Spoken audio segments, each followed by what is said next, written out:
There's an ever-growing demand for IT technicians, and CompTIA A+ certification is what gets most of them into work. Without a constant influx of CompTIA trained PC and network support staff, industry in the UK could well be brought to its knees. Now, there are 4 specialised areas of training in the full CompTIA A+ syllabus, of which you'll need to pass 2 to gain your A+ certification. But only studying 2 of the 4 specialities could leave gaps in your knowledge. Try to cover all 4, this will give you the edge in your working environment. CompTIA A+ on its own will give you the ability to fix and repair standalone computers, ones that are most often not part of a network, which means the home or the small business market. If you'd like to be fixing and supporting networks, you'll need to add CompTIA Network Plus. You might also consider the Microsoft certifications, such as MCSA or MCSE, as you'll need a deeper understanding of how networks work.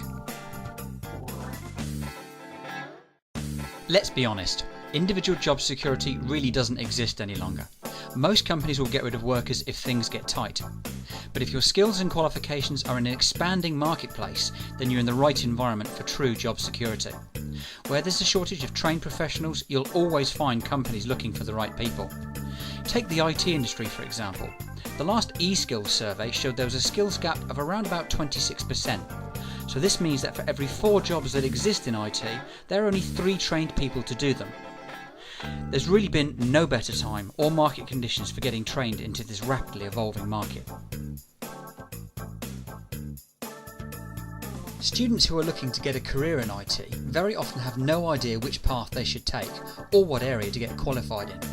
After all, if you've got no experience in the IT market, how can you possibly expect to know what somebody actually does day to day? Let alone, of course, decide on which training route is going to be the most appropriate one to get you there. Really, the key to sorting this out is to take a good look at a number of different areas. Things like your personality type. What kind of things do you enjoy and what don't you like? Why you want to get into IT. And you'll need an explanation of each career path and what makes them different from each other. And clearly, you'll need to think about what effort, commitment and time that you're prepared to put into your training. So the only real way of covering these properly is through an in-depth discussion with somebody who knows the industry well enough to be able to guide you. Amazingly, most UK training companies still teach IT from workbooks and reference manuals. For most of us, this tends to be needlessly boring, drawn out and slow. Psychologists who've looked at learning tell us that we remember a lot more if we involve all of our senses, and if we get practically involved in what it is we're studying. So the answer is to find a course that uses multimedia CD and DVD ROMs, and always make sure you're shown some kind of demonstration from the training company. Your training materials should include videos of the instructors, live demonstrations and slideshows, and they should always have interactive labs for you to practice what it is you've learned. It's generally best to avoid training that's purely online.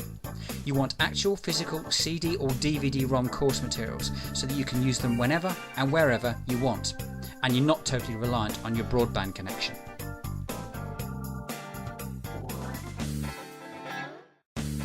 Having full support really is critical with many technical programs, but unfortunately most companies only give office hours or extended office hours support.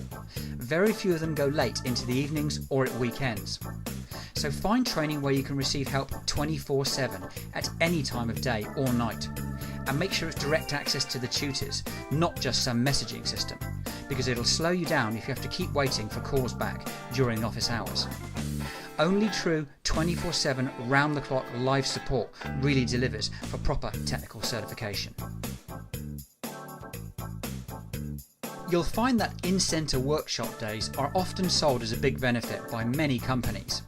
But if you talk to most of the students who've used them, they'll tell you the opposite's true. You've got all that travelling, for instance, multiple trips and often hundreds of miles, and the classes are normally Monday to Friday, which means taking 2 or 3 days off work all the time. Well, if you've only got 20 days holidays a year, using half of that on training doesn't leave much for you. And don't forget the extra costs of travelling and accommodation either. Sometimes this runs into hundreds and even thousands of pounds extra. And maybe you'd like to work at your own pace, or maybe you want to keep your training private so there aren't any repercussions at work. And how do you honestly feel about asking questions in a class full of other people? All these reasons and more are why it's much simpler to watch and learn from pre-filmed classes, taking them when it's convenient for you and not someone else. You can redo the modules as many times as you want, and there's no need to take notes because you've already got the lesson. Quite simply, you'll save time, hassle and money. Always look for authorised exam preparation materials as part of any technical training package. It's very easy to get thrown by practicing exam questions that don't come from official sources. Often, the way questions are phrased can be quite different, and you need to be ready for this. And always test your understanding with quizzes and simulated exams before you take the real thing. You'll be far more confident and much more likely to pass. Offering exam guarantees is a popular sales gimmick at the moment, but if you examine the small print, you'll find out what's going on. Obviously, the exams aren't free, you are paying for them. They've just been included in your package price, which means of course that you're paying for them up front. Now you should know that a lot of profit is made by companies charging their exam fees at the start, and then hoping that you won't take them all. And they also control when and how often you can take that exam. They'll only allow a retake once they're completely satisfied that you're going to pass, otherwise they're losing that extra profit.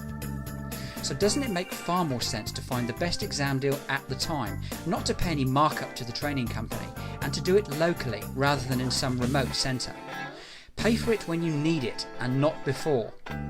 The honest truth is that if a student pays for their own exams one at a time, they'll be much more likely to pass first time, as they'll be conscious of the cost and they'll apply themselves appropriately. Why pay hundreds or even thousands of pounds extra for so-called exam guarantees when common sense dictates that the best guarantee is study, commitment and good exam preparation? Many companies provide a job placement assistance service to help you get your first IT job. But often, too much is made of this, as it's really not that difficult for any motivated and trained person to get a junior role in the IT industry, as there's such a shortage of trained staff. You would ideally want CV and interview advice though, and we encourage students to get their CV updated the day they start training.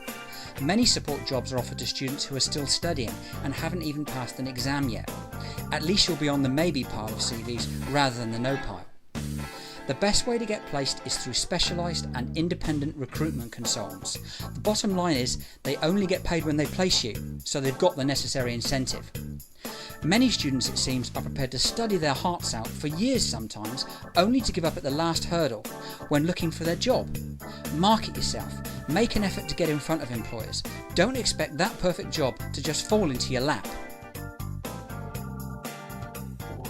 Take a good look at the certifications that you're considering.